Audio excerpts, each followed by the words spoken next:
Are you about to create a product that might be copyright infringement? If you are a TPT seller and you are thinking about using something and you're not sure whether you can due to copyright or trademark problems, then stay tuned because we are going to talk about that. I do not have all the answers. I am not a lawyer. I am just a TPT seller like you. Maybe some of the stuff today will give you a little bit more light on the subject. Stay tuned. Hey everyone, my name is Lorianne, and if you're new to this channel, welcome here at It's All Primary. We talk a lot about teachers' side hustles, and I've been getting questions and including some messages sent to my email, which you are welcome to do. I do put my email address down below in the description, and you are welcome to ask questions.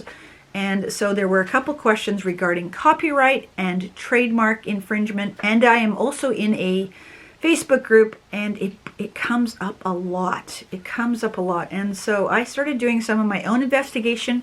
Currently, I'm not using things that I worry about. I try to create original content. If you are a TPT seller and you're wanting to make a novel study, or you want to make a math activity with Lego, can you say those words? Can you put a picture of the novel on your TPT cover? That's what we're going to talk about. Let's start at the beginning. Let's define these two things. What's the difference between copyright and trademark? A trademark is a word, a logo, or a design, a symbol. It is also a phrase that somebody has trademarked. It could be the title of a book.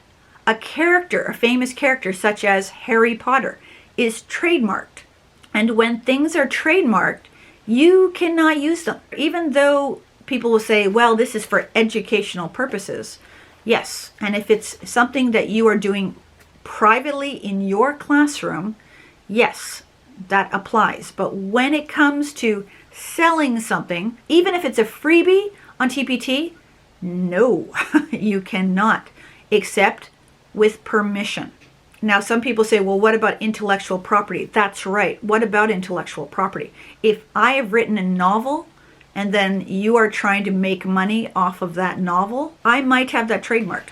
And how you find out whether something is trademarked is that you go to the website, www.usto.gov. I'll put it below in the description, and just type in a word. For example, Lego. Lego is trademarked, and they do not want their name in your stuff. I'm surprised how many products on Teachers Pay Teachers say the word Lego and get away with it. I heard a story, don't know how true this is, right? Story of a person who tried to get permission to use Lego and basically got the runaround.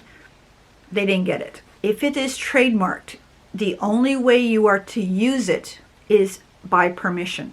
Do not look at what other sellers are doing. You don't know whether they've gotten permission for something. And that also applies to books. Let's go back to Harry Potter. Harry Potter is trademarked. Technically, you are not allowed to use Harry Potter. And yet a lot of people do, because they think, well, I'm promoting the book. Well, I'm doing this. It doesn't matter. It's trademarked. And if it is trademarked, it's off limits. The other thing is that book is also copyrighted. And what copyright means is the actual work of somebody. So the work of an artist. That can be literary, such as books. That can be musical, such as songs. That can be dramatic, such as plays and movies. That can be artwork, sculptures. Any of that is copyrighted.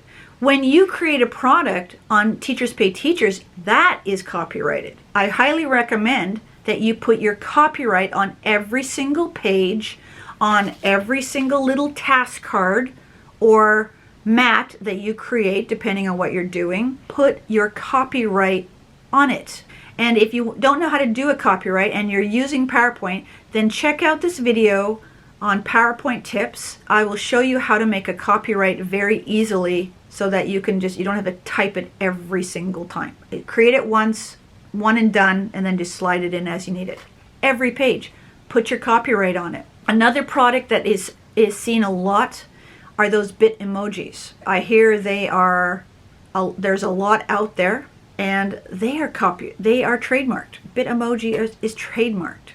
Be careful. Just because everyone else is doing it doesn't mean you can do it. You can't feign ignorance when it comes to copyright and trademarking. You just can't. And if you want to know if something is copyrighted, just go to copyright.gov and you can check books.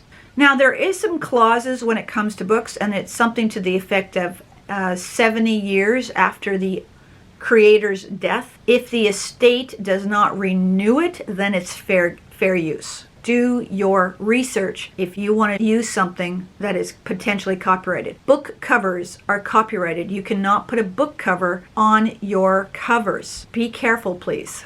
But below, I am going to put links. One is to the Teachers Pay Teachers copyright page. Please read that. Some of the language is a little bit, not clear. But what is clear, there is a Teachers Pay Teachers freebie that I will link down below. That is clear. That is very clear. And she gives great examples. And she even talks about, you copywriting yourself. If you find out somebody has taken some of your stuff, she has an example of a cease and desist letter that you can use.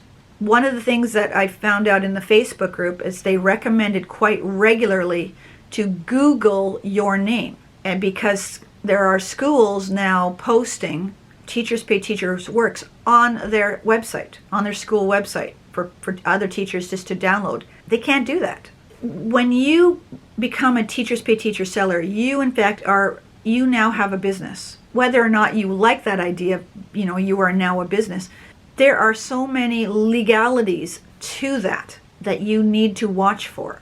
Again, this is why Teachers Pay Teachers recommends original content. You don't have to worry about copyright infringements if you are creating original content. I know, it's terrible news, I know, for some of us. This is an important video. If you are a Teachers Pay Teachers seller or a Boom Learning seller, there are things you cannot create. You could try, but you run the risk of having TPT refund the money and then you owe TPT the money. You run the risk of getting your store suspended. You run the risk of getting your TPT store closed. It's not worth it. It's not worth it. Again, come up with something original. And you know what? When you come up with something original, you may draw a bigger crowd and get better sales because you're not creating what everyone else is creating. All right, that's it. Hope you are having a great day. I'm going to be going on spring break in a few days, and I am so excited. I do have some extra videos planned. Whether they'll happen during spring break or not, hard to say, but we're going to try. And including one that I've got coming up possibly even next weekend, and that is a create with me from start to finish set of boom cards. So I am going to do two. I'm going to do a start to finish boom cards from PowerPoint, and then I'm going to do a start to finish Google Slides worksheets for TPT. Basically, it's like turn on my camera and turn on your stuff and let's create together. Should be really interesting. I don't know how long they'll be. They won't go 10 hours, I promise you.